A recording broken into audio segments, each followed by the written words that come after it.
Continuamos con las clases de Historia Argentina en su modalidad virtual.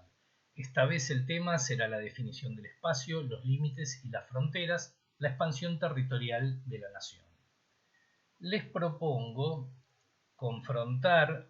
las hipótesis de la geógrafa Carla Loá y su artículo de 2006 titulado Técnica, Política y Deseo Territorial en la Cartografía Oficial Argentina 1852-1941, con fuentes originales como los manuales con que se enseñaba historia y geografía a mediados del siglo XIX en las provincias argentinas, y con dos de los mapas más completos que se editaron en la época, autoría de cartógrafos europeos. Aquí tenemos la portada de uno de estos manuales, editado en 1856. Sobre estos manuales voy a dar algunos datos contextuales. En gran parte eran resultado de la traducción de publicaciones europeas, corregida y aumentada en la parte concerniente a las repúblicas del Plata y en particular en la de la República Argentina, tal como reza otra de las portadas que veremos de inmediato. Si bien presentan variaciones con el paso de las décadas y los cambios en la consolidación del orden nacional, originalmente se los conocía como catecismos porque utilizaban el mismo método de memorización de preguntas y respuestas con el que se impartía la enseñanza católica. Tengamos presente que hasta la ley 1420, impulsada por Sarmiento durante la presidencia de Roca, no había un sistema de educación pública y la educación de niños, niñas y adolescentes estaba en manos de la Iglesia o maestros privados.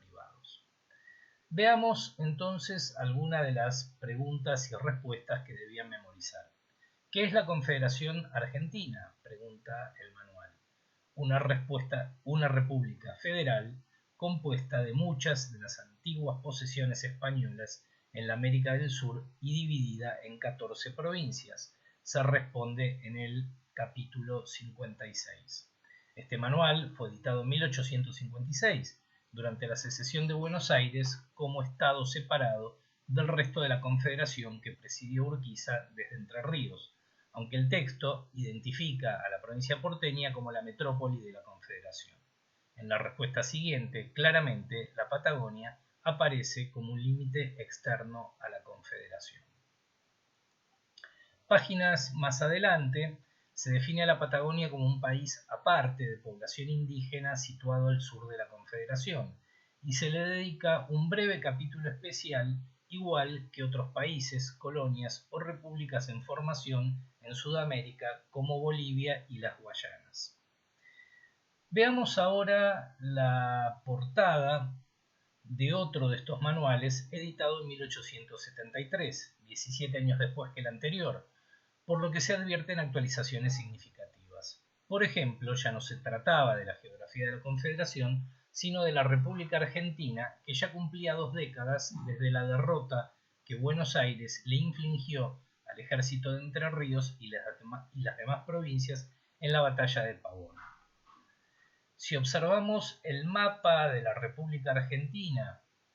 que incluye este manual de 1873, veremos una representación de índole práctica o pragmática bastante ajustada al territorio nacional que el Estado podía controlar efectivamente o que aspiraba a controlar en lo inmediato. Esto parece contradecir la hipótesis que plantea Carla Loá sobre el deseo territorial que estaría presente en la cartografía, si se entiende ese deseo como una representación del espacio de tipo proyectivo hacia el futuro, que cumpliría funciones de legitimación antes que una realidad efectiva. Sin embargo, este mapa también puede leerse a la luz de esa hipótesis, según la cual la cartografía produce el territorio en lugar de ser un reflejo directo de este. Por un lado, si lo observamos, se advierte que este mapa escolar de 1873 representa fronteras abiertas, tanto hacia la Pampa y la Patagonia como hacia el Chaco, o de trazo débil, inseguro. Por el otro, hay que considerar que las instituciones y las agencias de Estado destinadas a la producción de cartografía recién se estaban configurando y que todavía primaba la búsqueda de técnicos y expertos cartógrafos europeos ante la falta de recursos humanos locales o que reflejaran lo que se consideraba como el interés nacional en materia de cartografía, un recambio que recién se daría con las campañas de conquista y anexión de la década de 1880. Otras cuestiones remarcables de este mapa son las líneas circulares y aproximadas que separan una provincia de otra. Esto se explica tanto por el conocimiento territorial impreciso que había, como por los conflictos interprovinciales, además de que cada provincia tenía sus propias fronteras interiores con regiones y poblaciones gauchas e indígenas que no alcanzaba a controlar. Sarmiento lo expresó muy claramente en un discurso de apertura de las sesiones del Congreso Nacional durante su presidencia. Ninguna provincia puede proclamar "esta frontera es mía" si no cuenta con un pelotón de infantería y con una batería de artillería para sostener esa frontera. Es decir, expandir y controlar un territorio significaba contar con los recursos financieros y militares para poder hacerlo. Vemos, sin embargo, que este manual de 1873 ya presenta como territorios argentinos al Gran Chaco, lo que incluiría porciones actuales de Bolivia y Paraguay, así como el territorio indio del Sud, es decir, el Ranculche Mapu o el territorio de los Ranqueles del sur de Córdoba, Cuyo y San Luis y la actual provincia de La Pampa. Lo mismo sucede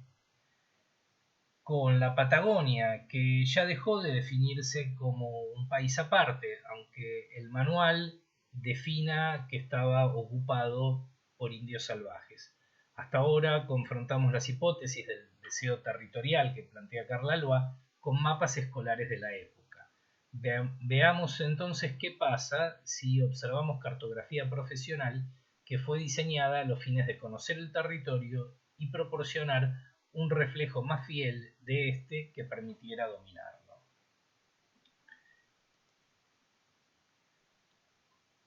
Tenemos en primer lugar la reproducción de un mapa elaborado bajo la supervisión de Alfred Marvé-Dugraty, un científico belga que había sido contratado por Urquiza para crear un museo de ciencias naturales en Paraná durante la Confederación, museo que nunca se llegó a concretar y que no pasó de ser una serie de acciones propagandísticas sobre las bondades de la Argentina para la inmigración y la afluencia de capitales. Se advierte el trazo fuerte que separa Buenos Aires del resto de las provincias y su superficie que abarca un 70% aproximadamente del actual territorio bonaerense.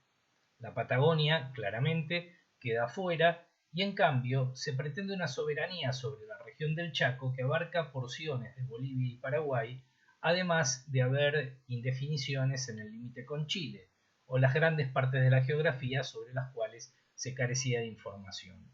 No sé si alcanzan a distinguir lo débil de los límites interprovinciales y que algunas provincias como Mendoza, San Luis o Córdoba tienen sus límites abiertos hacia el sur, mostrando las expectativas de conquista, que no eran solamente de la nación o de la república como tal, sino de los propios estados provinciales.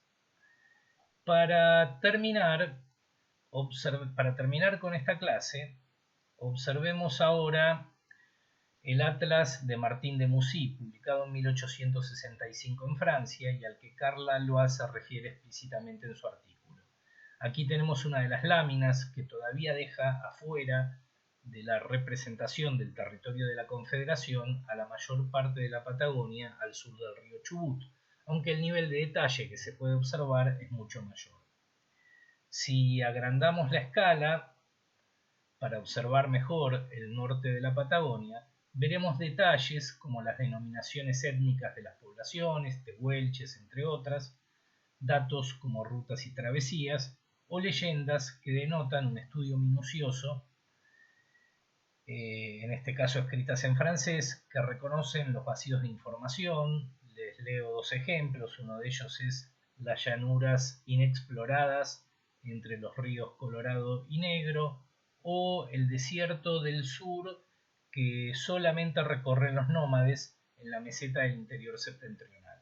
Mapas como este y el anterior sirvieron de inspiración para Orly Antoine de Tonens, el abogado francés que se proclamó rey de la Patagonia y la Araucanía al constatar la ausencia de control del Estado en estas regiones. Bueno, me despido